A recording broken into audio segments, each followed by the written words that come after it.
शांति। Class में उपस्थित सभी भाई बहनों को आज बाबा के मधुर महावाक्य हैं 14/11/23 प्रातः मुरली। ओम शांति। बाप दादा मधुर। बाबा बोले, मीठे बच्चे, मनुष्य को देवता बनाने की सर्विस में विघ्न जरूर पड़ेंगे। तुम्हें तकलीफ सहन करके भी इस सर्विस में तत्पर रहना है, रहम दिल बनना है। प्रश्न है, जिसे अंतिम जन्म की स्मृति रहती है उसकी निशानी क्या होगी? उत्तर में बाबा ने बताया है, उनकी बुद्धि में रहेगा कि अब इस दुनिया में दूसरा जन्म हमें नहीं लेना है और ना तो दूसरों को जन्म देना है।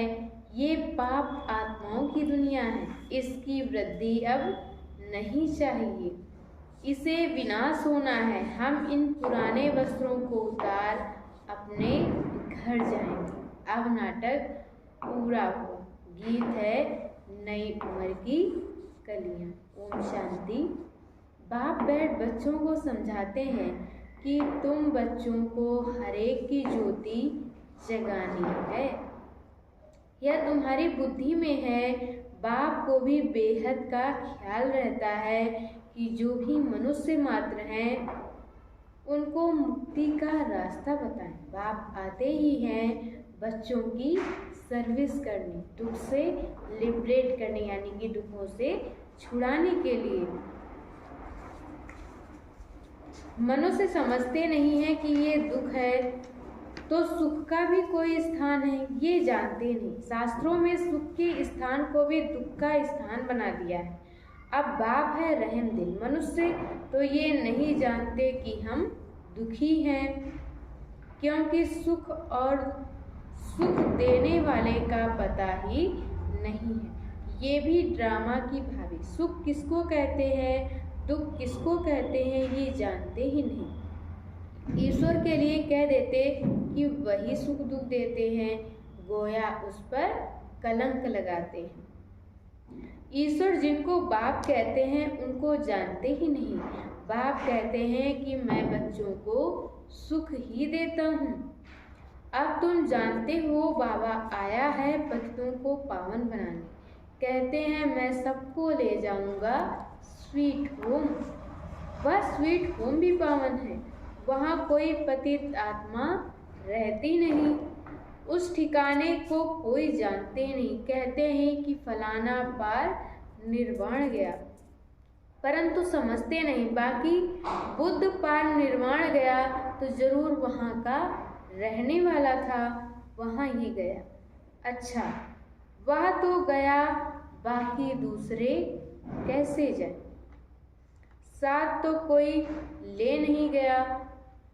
वास्तव में वह जाते नहीं, इसलिए सब पतित पावन बाप को याद करते हैं। पावन दुनिया दो हैं, एक मुक्ति धाम और दूसरा जीवन मुक्ति धाम, शिवपुरी और विष्णुपुरी, और ये है राम। परमपिता परमात्मा को राम भी कहते हैं, राम राज्य कहा जाता है। तो बुद्धि राम की तरफ यानी कि परमात्मा की तरफ चली जाती है। मनुष्य को तो सब परमात्मा मानेंगे नहीं, तो तुमको तरस पड़ता है, तकलीफ तो सहन पड़ेगी। अच्छा, आज बाबा ने धारणा के लिए मुख्य सार है।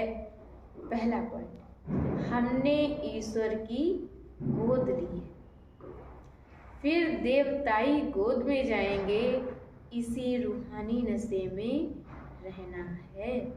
हमने ईश्वर की गोद ली है, फिर देवताई गोद में जाएंगे, इसी रूहानी नशे में रहना है। अपना और दूसरों का कल्याण करना है। दूसरे पॉइंट में बाबा ने बताया है, अमृत वेले उठ ज्ञान सागर के ज्ञान का मनन करना है। एक की अव्यभिचारी याद में रहना है।